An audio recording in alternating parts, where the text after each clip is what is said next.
اگلی نظم کا عنوان ہے شب و روز کے سیاہ و سفید خانے۔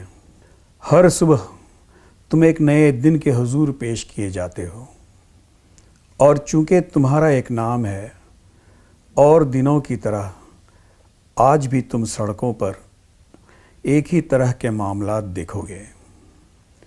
تمہیں کسی نہ کسی طرح کامیاب ہونا ہے، مگر تمہارے ساتھ جو کچھ ہوا وہ تمہارے حصے کا تھا، تم اس کے حقدار تھے۔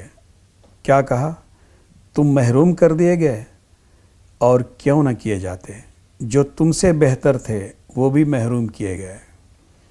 تم یہ بھی نہیں کہہ سکتے یہ ایک برا سپنا تھا، اور اس پورے وقت میں تم اپنی پلکوں کو جھپکنے کے سارے طریقے آزما سکتے ہو۔ تم سورج کو گزرنے سے روک نہیں پاتے، تم شہر کو روشنیوں میں ڈوبتے دیکھتے ہو، دل ملا کر کہتے ہو آؤ ہم دونوں چل کر اس ریستوران کی میز پر بیٹھیں۔ یہاں عیسیٰ مسیح ایک منظربین فریم کے اندر بیٹھا برسوں سے ایک ہی روٹی کے ٹکڑے کرتا آ رہا ہے۔ آؤ اس کی دھندلی روشنی میں بیٹھ کر ایک قصہ رقم کریں اور اپنے شادماں ہونے کا اعلان کریں۔ کام کرتے رہنا ہے، چاہے شفا خانوں کے بستر بھرتے رہیں۔ دشمنوں کا کام ہے افواہیں پھیلانا، اور ڈاک کے ہر کارے کبھی کبھی گھنٹی بجائے بغیر گزر جاتے ہیں، مگر ان سے کہیں پر کچھ بھی نہیں بدلتا، شبہات قائم رہتے ہیں۔ ملک اہم ہے، اور متروک بادشاہوں کی سرزمین پر بقول ایک دانشور کے لوگ محض نام ہوتے ہیں۔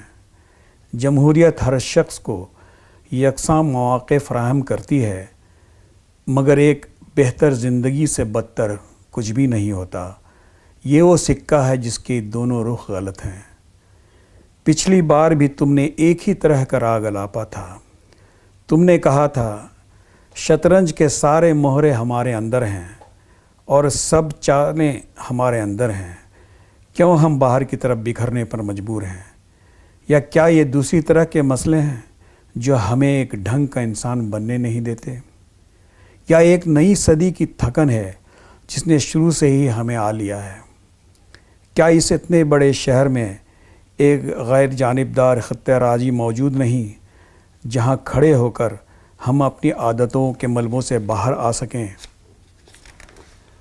ایک اوسط انسان کے لیے روشنیاں علامتی ہوتی ہیں، اور اس کے ساتھ وہ بدلتا رہتا ہے، مگر تم جو ہر رات ایک خوف کے حالے میں جیتے ہو، دن کے خانے میں پہنچ کر تمہیں یہ پتہ چلتا ہے تمہارے پاس صرف ایک آواز ہے جو فلک بوس عمارتوں سے ٹکراتے ہوئے اپنے مفاہیم کی تلاش میں ناکام تمہارے پاس لوٹ آتی ہے۔